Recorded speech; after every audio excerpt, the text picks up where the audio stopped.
Hi, Nancy. Just checking to see where I start. I was pretty explicit with the response I gave to you in the email comments, my return comments in red, but I'll just go through it real quick. I did have originally a pocket door here. I think you were looking at the symbol that this girl in the robe creates on the floor plan. She creates a circular symbol on the floor plan. So that might have been what you thought was a swing door. But as I added the toilet paper holder here, the towel rack here above the toilet, I noticed that you really don't have a lot of space left over for a towel rack, a horizontal towel rack. So I decided to make this a swing door, put a hook on the back for a bathrobe. I added a hand towel hook over here. The only place that I can really see adding a horizontal towel rack would really be on the door for the shower stall. So what I'm going to do is I'm going to change the specification on the door. Instead of it being a vertical handbar, I'll do a horizontal handbar. So at least you'll have a towel bar there. Also, the bench seat in the bathroom is not really normally that tall of a bench. So you're not going to have a lot of storage space, as you can see, underneath the bench. So I'll get rid of this base molding so you have a slide-in. You can put a slide-in basket or a waste paper basket in there. And I'll raise up the bench seat a little bit, but I don't want it to be an awkward height, otherwise then you can't really use it to sit on and shave your legs when you're in the shower. So I still want it to be legitimately usable. I added a note on the drawings for the floor to be electric radiant floor heating.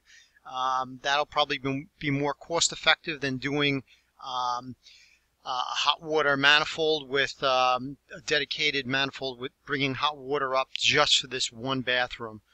So electric radiant will be probably a smarter decision, and also you'll feel it instantly when you turn on the thermostat for the radiant floor heating. I also added changed the light fixture from here on the vanity to be the sconces on the sides. So let's see what else did I change in the floor plan. As far as these reading sconces in the bedroom, I changed this to an iron headboard queen set bed. And then you can see the sconces with adjustable lenses pointing down towards the bed. So that's one change. And then on the first floor, oh, also I put a note on the drawings that all casings, windowsills, baseboard trim, and crown molding will match the existing house. That's something normally we only add that to the construction drawings. But just so you know that it's been thought of, I added a comment to the two-dimensional floor plan.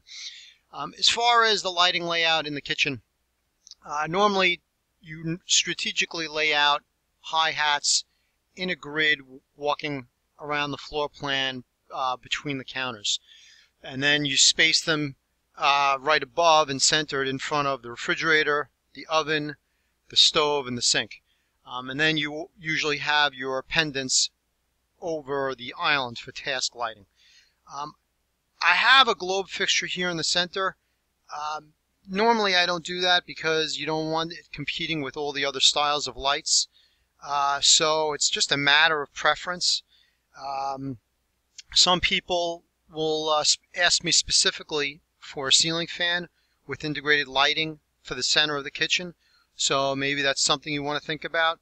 But me personally, I would take the globe fixture out of the ceiling.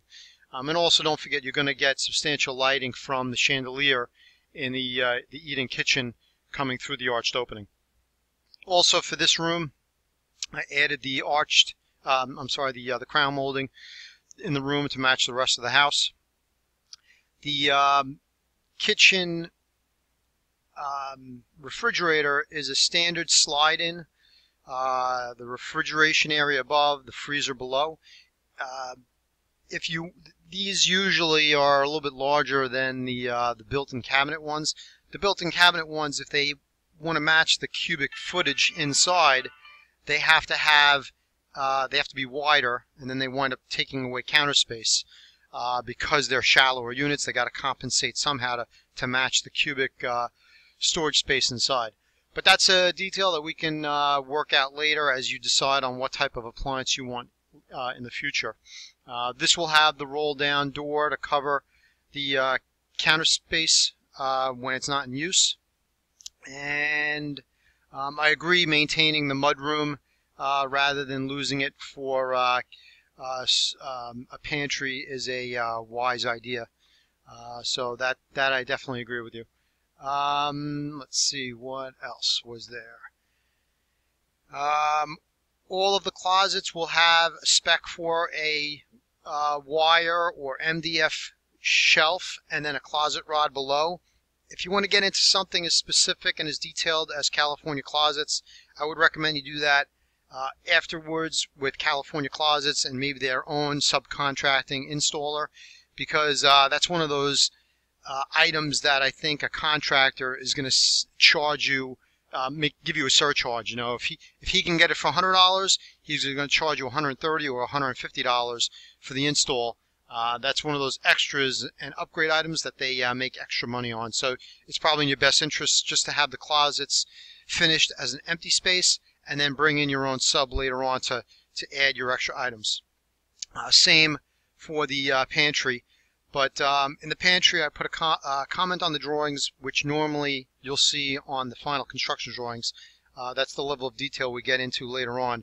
To be wood shelves wrapping all the way around the pantry with a mitered edge. So that's something I probably would have you do as part of the final construction drawings rather than having a subcontractor do it. That's something that, those are typical millwork drawings that can be done by the general contractor.